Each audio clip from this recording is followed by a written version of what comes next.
qu'on est raciste. Quoi? Un garçon à l'école a dit qu'on était raciste. Je t'assure, n'écoute pas ce que dit ce garçon, d'accord? Tu n'es pas raciste. Ce soir-là, il dînait tranquillement avec sa fille lorsque la sonnette retentit soudainement. Je m'appelle Shenika Johnson, de la famille Johnson de Saint-Louis.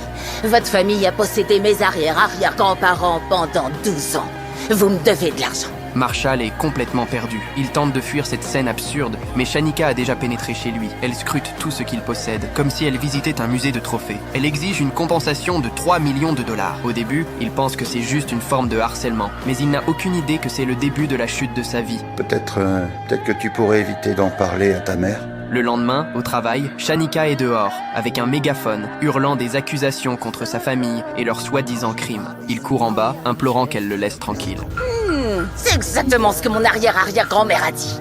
Il n'a d'autre choix que de se réfugier dans son bureau. Mais ses collègues commencent à le regarder d'un air étrange. Complètement dévasté, Marshall demande de l'aide à son collègue Lester. Son conseil, présenter des excuses et payer. Mais en rentrant chez lui, sa femme ne le réconforte pas. Au contraire, sa première réaction est la peur de voir ses finances affectées et elle lui demande finalement le divorce. Isolé, trahi par tous, Marshall est expulsé de chez lui. Alors qu'il se dirige vers l'hôtel, il tombe nez à nez avec Shanika qui l'attend.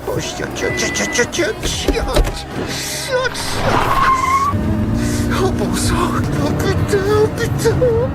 Caché. Il arrive enfin à l'hôtel, perdu dans ses pensées, se demandant « Pourquoi ai-je perdu ma femme, ma maison et ma fille, alors que je n'ai rien fait de mal ?» Quand il ouvre le paquet de biscuits que sa fille lui a laissé en cachette, là, l'homme s'effondre. Il pleure comme un enfant. Il n'a jamais fait de mal, et pourtant, il doit payer pour les péchés de ses ancêtres. Tout cela, un mystère enfoui dans le passé. On traitait l'esclavage comme si c'était une histoire mystérieuse. Enfoui dans le passé, un mystère sur lequel enquêter si on décidait de se pencher dessus. Aujourd'hui, Marshall est seul, sa femme est partie, et sa fille doit également le quitter. Un sort qui ressemble tellement à celui qu'ils ont réservé à d'autres. On fuyait cette malédiction. On est enfin libérés. Excusez-moi. Les paroles de l'homme résonnent comme un éclair dans la compréhension de Marshall. Il reste là, immobile, et soudain, des bruits de mouvement viennent de l'extérieur de la fenêtre.